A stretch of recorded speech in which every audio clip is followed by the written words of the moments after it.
Някои може би се питат защо толкова много рекламираме Катерина Малинина.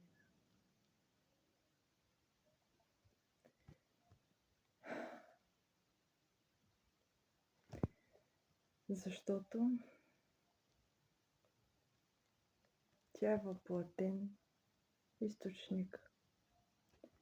Тоест, нейният аватар е успял да се отключи източника, който се отключва сега много на планетата. И в нейните курсове и продукти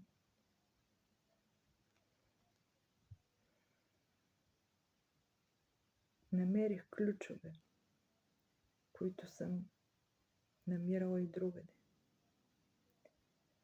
Но тук ги намирам бързо, активациите стават бързо и мощни, и осъзнаванията стават бум, бум, бум, бум, бум, бум, штрак, штрак, штрак, нови невронни връзки и така нататък. И животът съответно се изменя. Например, след курса и квантов прорив, квантова е прорив, не знам дали го произнасям правилно, започнаха активации във всичките ми чакри. Нещо, което нищо друго не ми е дал. Никой курс. Активациите продължават. Новогодния интензив също дава много мощ.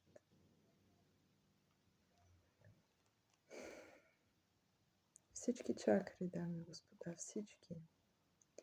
Първа, втора, трета, четвърта, пета, шеста, седма. Всички.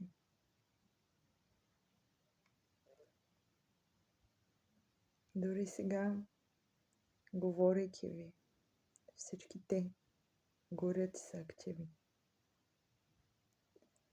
А чакрите са нашите енергийни центрове.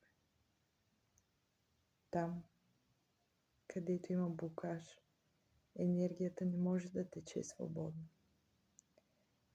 И когато не може да тече свободно, ние не можем да се изразяваме.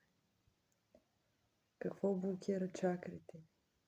Всички страхове, съмнения, безпокойство, негатив.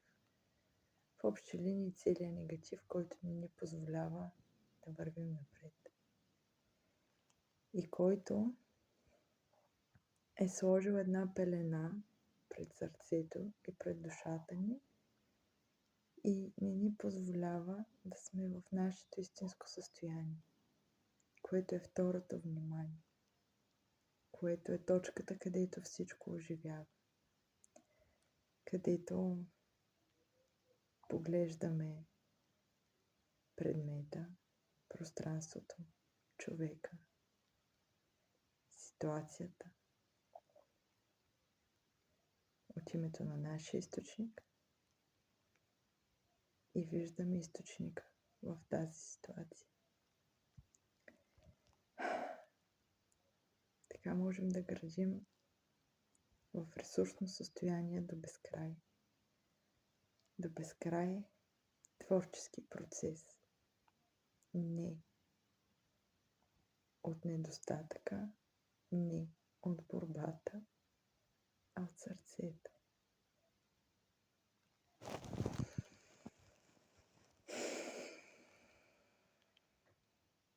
Много дълбоки процеси се случват в мен специално. От септември месец не е имало ден, в който сърдечната ми чакра да не пари. Всеки ден, всеки ден, всеки ден.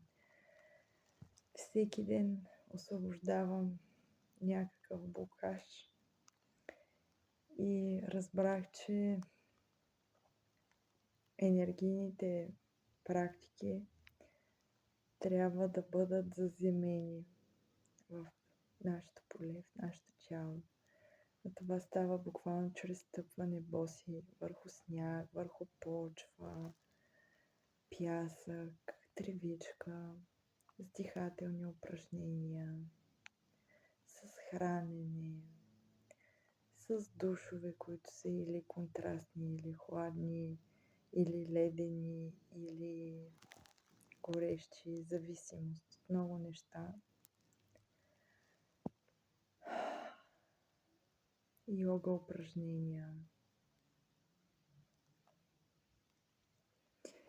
Защото при мен специално правя всеки ден, всеки ден, в продължение на не знам колко месеци. Аз не съм спирала да правя всекидневно някакви практики. Всекидневно. И тялото ми на моменти, защото моят дух е въплатен в това превъплъщение, в това тяло, в тази машина. И на нея понякога е нужен земния ресурс, за да заземи тези осъзнавания. Който е тръгнал по тези пътища на осъзнаване, на изчистване, на блокажи и въвеждане в ресурсно състояние, моля, нека има предвид, че тези усещания, осъзнавания трябва да бъдат заземени. Сънят също. Едно е да правиш практика депривация сна, лишение от сън, там гладуване.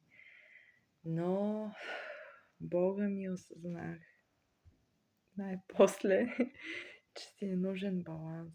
И ако понякога ти се спи 12 часа, 15 часа, това не е защото нещо с теб не е наред. Напротив, тези енергии, новичките, трябва да се заземят. И усещам мощно разширение в две от чакрите, които, така да се каже, след квантов прорив се отпушиха, но не напълно. И сега, вчера и днес и онзи ден, последните дни, мощно затопляне в тях, мощно разширение. Последния курс на Катя има прекрасна, уникална активация, медитация за преди сън.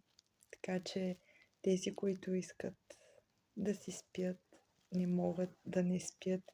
Или просто защото, знаете ли, аз схванах, че ежедневието на всеки ни е различно. На някой му е нужен по-малко сън, понякога и на мен са ми нужни 3 или 4 часа. Понякога повече. Изобщо докато човек се въведе в състоянието, в което, така да се каже, да е в центъра непрестанно, той има да извърви път и трябва да съобрази практиките, които прави с ежедневието си, докато променя своето ежедневие. И времето за мен от 1 година и все по-е така. Пожелавам го на всеки един да го изпита, защото слушам от всякъде. Нямам време. За мен през последната 1 година времето стои така. Имам време за всичко. Имам достатъчно енергия. Имам достатъчно мощ. Имам достатъчно себе си за всичко. Сега, ако някой е гледал Екатерининия път, да, тя 1 година и половина не е спала. Няколко месеца не е яла след първото си пробуждане и не е пила вода. Но В един момент и тя се храни. Сега в момента спи физически понякога. Ако искате, може да я попитате или просто да гледате клиповете й. Тоест, пътят на всеки един е различен. И не е необходимо да минава през болка. Практиките за всеки ни са различни според нашата лична система.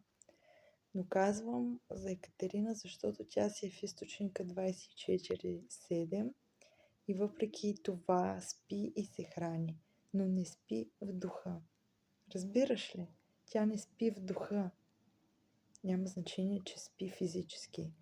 Тя в духа не спи. И това всъщност е целта като че ли на всички, които са тръгнали по този път. И знам, че една голяма част, защото и аз съм била там. Започваме разни курсове и без да искаме се вкарваме в разни егрегори, защото искаме това и това и това и това материално. Но аз не отричам материалното, напротив, то е част от духовния път. Ако го използваме като инструмент. Да речем на моя този етап, аз лично за себе си знам какво искам, за да мога да еволюирам още, да осъзная още неща. Понякога си стоя, просто си стоя. И осъзнаванията идват точно в този момент. На вътрешна тишина. На вътрешна пустота. И пустотата наистина не е отсъствие. Тя е нулевата точка, от която може да се роди всичко. На всички страдалци, на всички, които смятат, че трябва да се борят, за да имат. Страдаш като че по навик. Страдаш, защото са страдали родителите, че смяташ, че това е пътя на еволюцията. Ако искаш да страдаш, еволюирай чрез страдание. Но има път на наслада, на покой, на удоволствие, на избор, осъзнато. Лишенията са път към осъзнаване на някакви неща, на освобождаване на блокажи от нас. Но след това, след като са дошли осъзнаванията, след като са изчистени много неща, всичко в материалния свят, в пространството, може да бъде използвано като инструмент да се въведеш отново в ресурсно състояние. И не забравяй, с уважение, любов, почет, благодарност към всяко нещо. Защото всяко нещо си ти.